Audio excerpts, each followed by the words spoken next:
Shabbat Shalom, everyone. We have a lot of traditions in our family related to Passover. Lots and lots of beautiful traditions, and I know I'm not speaking for myself. You all have beautiful traditions that you have for Passover. But one of our traditions that always kind of flies under the radar to me, but one that is really meaningful, and I haven't been able to articulate why until this past week, is that every year, my oldest son, Elior, and I take that little bag of Chametz from Vayikra Chametz, and we go to the Southfield City Center, and we go and we hand our bag to the Southfield firefighters, and then we throw our Chametz into a burning barrel. Now, for my son, it makes perfect sense. He loves it because he gets to see firefighters, and he gets to throw things in fire. He is passionate about that.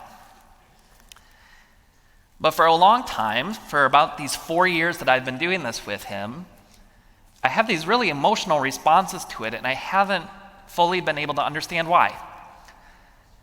I also think it's cool to see firefighters on fire. I think it's awesome. But there's something that's emotional about it. And I've been thinking a lot about it this week, and I think I'm starting to understand it, and what I'm hoping to try to do this morning, we'll see if I'm successful at it, is to articulate why that one ritual feels so meaningful. There's something about Chametz, this idea that's built into Pesach that if you are like me, this week is where all the stress and the anxiety comes, because now we start cleaning. A lot of you are much more organized and have worked on this for a while now. But for me, this week is when the anxiety reaches its fever pitch. That we're supposed to clean our house of Chametz. This is this biblical idea that we're supposed to gather the Chametz in our house and remove it for Pesach. But to understand why this is significant, we have to understand what Chametz is. Because according to our rabbis, nothing is just stam. Nothing just exists as some kind of physical thing that exists. It has symbolism. It has meaning. It has significance. And our rabbis tell us that Chametz is not just leavened products, or products that can be leavened, not just oats and wheat and things that can be leavened, but it means something. It's a symbolic food. And the symbolism, they tell us, is that like this product, like these foods can be leavened, they remind us of our own leavening, the parts of us that are inflated, our egos. And all of us can relate to that. Where so much of the year we think about ourselves. How does this affect me? What's going on in my life? Why don't other people understand what I'm going through? How busy I am? All of the things that are about me, me, me. Which isn't always a bad thing. We need some ego in our lives. Ego is okay, because we do need to be able to care about ourselves, and we do need to be able to advocate for ourselves and have confidence. And yet there's something about this holiday in particular, an exclusion to all the other holidays, because really even those other holidays where we talk about our community involvement, our community obligation, still focuses in some part on me. Even Rosh Hashanah and Yom Kippur, who do I need to apologize to? Who have I wronged? How can I seek forgiveness? There's a lot of ego in that. But for our rabbis and for Pesach, they have this radical idea of for 8 days doing something with that ego, that inflation, that Chametz. And this is where the second part of this ritual comes in, because fire in Judaism also has incredible symbolic properties. There's ways of getting rid of things in Judaism. We throw things away, just like anyone else does. We throw things in the garbage, we remove them. But when we put something in fire in Judaism,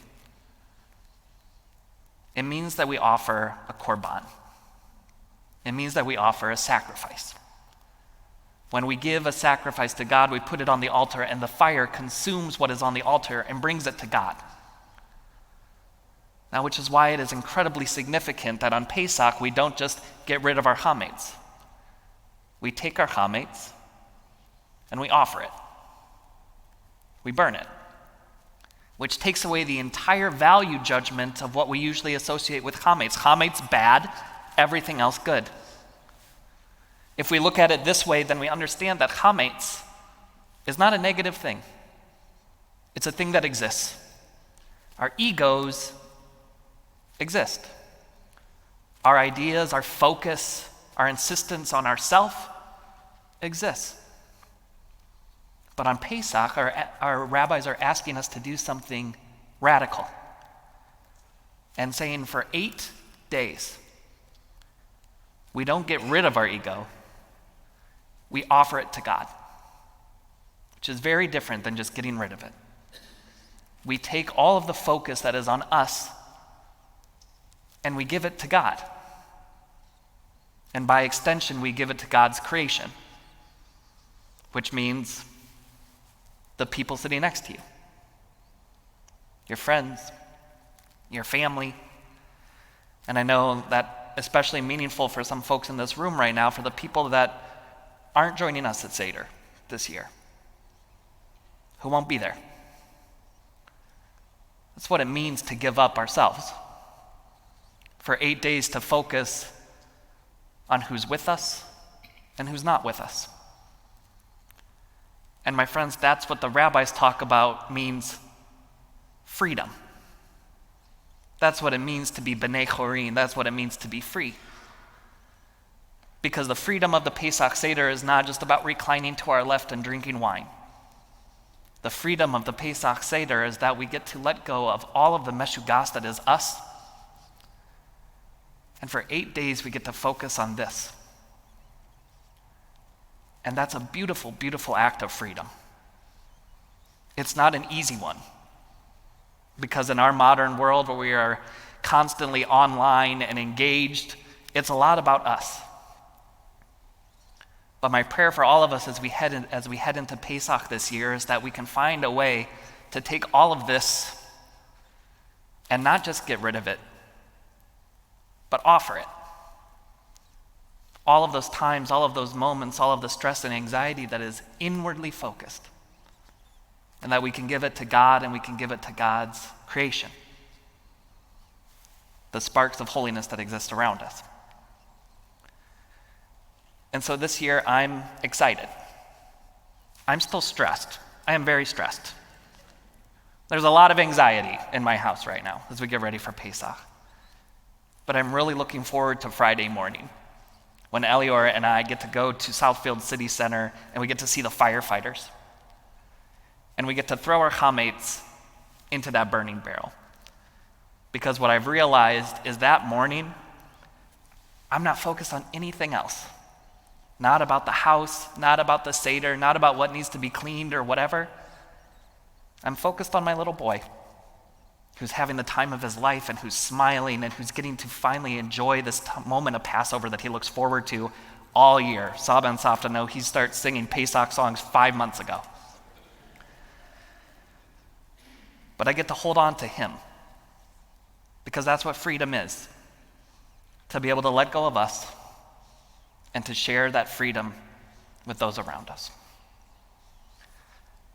Wishing you all a Shabbat Shalom, and as we prepare for Pesach this year, may all of us forget our chametz, may we remove it from our homes, but may we offer it up to all of those around us, that we may truly know freedom.